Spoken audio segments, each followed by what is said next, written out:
大家好，我係徐立言，歡迎嚟到跨市博弈。你係咪都覺得只要買入最頂尖嘅 AI 基礎模型公司，或者買齊科技巨頭嘅股票，就可以安枕無憂，坐等佢哋變成下一個微軟或者台積電呢？現時成個華爾街同埋散戶嘅共識都係，通用人工智能係一場神聖嘅技術革命。算力即係權力，模型越聰明，回報就越高喎。但係如果我話俾你聽，呢個只係一場精心設計嘅定價幻覺呢？你以為自己買緊未來嘅壟斷霸權，其實你只係買緊即將變成公用事業嘅電信網絡。AI 模型嘅智商確實不斷上升，但係 token 嘅價值卻注定會面臨崩盤。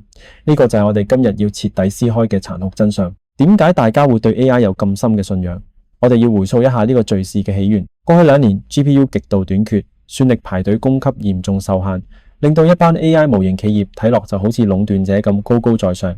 矽谷嘅大佬們將通用人工智能包裝成一套神學外衣，四處宣揚。但係剝開呢陣外衣，你就會發現呢套敘事被建構出嚟，根本唔係為咗帶領人類走向烏托邦，而係為咗替佢哋天文數字嘅資本開支尋找正當性。佢哋需要你相信呢個神話，因為只有當你滿懷希望咁將資金投入股市，佢哋先可以繼續呢場瘋狂嘅軍備競賽。每一輪技術勝利根本唔係終點，只不過係下一輪燒錢嘅入場券。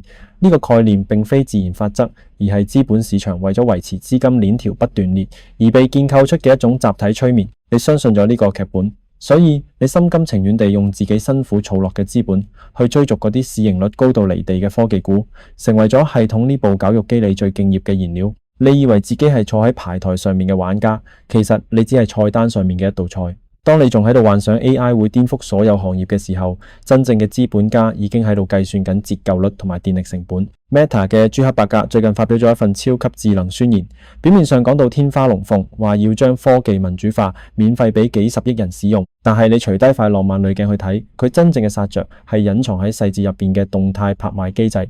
口號負責上台攞光環，拍賣機制先至係負責結賬嘅真面目。當所有人都可以免費或者用極低成本使用基本 AI， 高階算力就會變成價高者得嘅商品。你以為買入 AI 股係參與革命，現實係你嘅投資隨時會因為產能過剩而血本無歸。當所有人都盲目相信 AI 模型可以無止境咁賺取高溢價時，結果並唔係所有投資者都能夠分一杯羹，而係呢條賽道本身變得無限擁擠。呢個就係大家睇漏眼嘅盲點。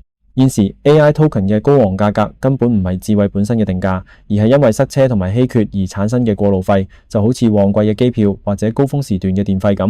呢啲絕對唔係永久嘅壟斷租金。當萬億美元級別嘅數據中心陸續起好，半導體同電力網絡全面擴張，今日嘅稀缺好快就會變成聽日積滿灰塵嘅閒置機房。資本主義從來都唔缺乏將金礦挖成沙石牆嘅能力。歷史上最貼切嘅類比，絕對唔係90年代嘅微軟，而係2010年之後嘅流動電信業。全球數據流量確實出現爆炸性增長，電信網絡成為咗現代經濟嘅命脈。但係電信股東得到啲咩呢？係沉重嘅資本開支、無止境嘅價格戰同埋極度平庸嘅回報。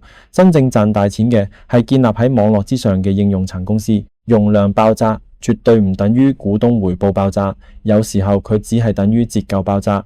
當中國嘅平價模型足以應付80%嘅企業需求，採購部門根本唔會為咗盈餘上嘅最聰明去埋單，佢哋要嘅係性價比。到時所謂嘅前沿模型溢價就唔再係一個信仰問題，而係一個點樣劈價嘅殘酷博弈。護城河根本唔喺模型本身，而係喺模型之外嘅資源掌控度。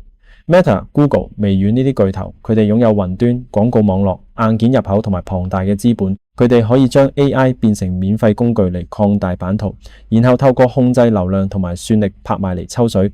佢哋玩緊嘅係一場極度冷血嘅產能管理遊戲。AI 產業已經由浪漫嘅宗教狂熱走向冰冷嘅金融算計。記得訂閱我哋嘅跨市博弈，仲要撳埋個鐘仔，咁就唔會錯過我哋嘅最新內容。